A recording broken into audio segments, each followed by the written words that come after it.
Like the decade itself, jazz was fast, loud, and raucous, uninhibited, joyous, and highly controversial. It came from the dance halls and clubs of an oppressed people, African Americans from the nation's South, who had been flooding into northern cities since the First World War. Born in New Orleans, jazz traveled up the Mississippi to Kansas City and the south side of Chicago, then moved on to New York City's Harlem. By the early 1920s, Harlem was the largest black community in the country and the center of black commerce and culture, the likes of which the nation had never seen.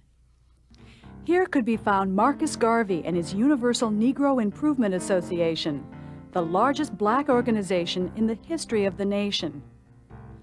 A black printer from Jamaica who came to New York in 1916, Garvey built a following of more than 500,000 members by championing racial pride, economic independence, and self-rule. In his African Orthodox church, worshipers could glorify a black Christ and a black Virgin Mary. The pomp and spectacle of his many auxiliary organizations, like the Universal Black Cross Nurses and Black Eagle Flying Corps, appealed to the pride of working-class African Americans, whom Garvey encouraged to establish and support their own businesses. In the 1920s, Harlem was also the main center of the New Negro, the name given to a new generation of African American city dwellers who were prosperous, independent, and self-assured. Here, too, was a flowering of African American arts and letters known as the Harlem Renaissance. Writers and artists who spoke in an African American voice about African American lives.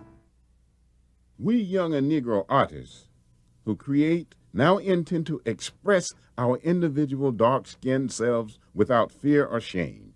If white people are pleased, we are glad. If they are not, it doesn't matter. Langston Hughes, poet and novelist.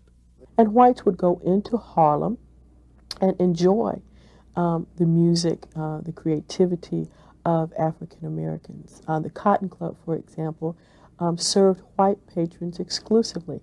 African Americans could perform in these clubs. They could not sit in the audience. Broadcasting live from the Cotton Club, radio carried the sounds of Duke Ellington and his orchestra into homes throughout the nation. Downtown, Cecil and Blake's Shuffle Along became the first black musical to make it on Broadway.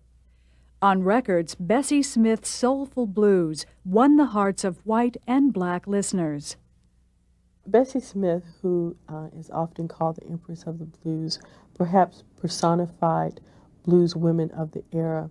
And to understand blues women, they represented creativity and lower class strivings. The songs that Bessie Smith and other women sang, they sang about the hardships, about love lost, about the difficulties of being black.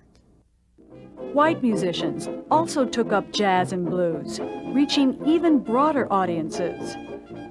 Radio and records spread the new sounds far and wide, permanently transforming American music. Young Americans embraced the black-derived music and dance forms as their own. But not everyone was pleased with the new music or movies or any of the other offerings of the new mass consumer culture. Dancing instructor Fenton T. Bott voiced the concerns of many Americans, both black and white, about the evil influences of jazz. Its primitive rhythms, the savage crash and bang, many people believed was seducing American youths into temptation and sin. The United States, many people feared, was becoming a nation of lawbreakers. And we would hear the same sorts of complaints again with the arrival of rock and roll in the 1950s. And then with the arrival of rap in the 1980s.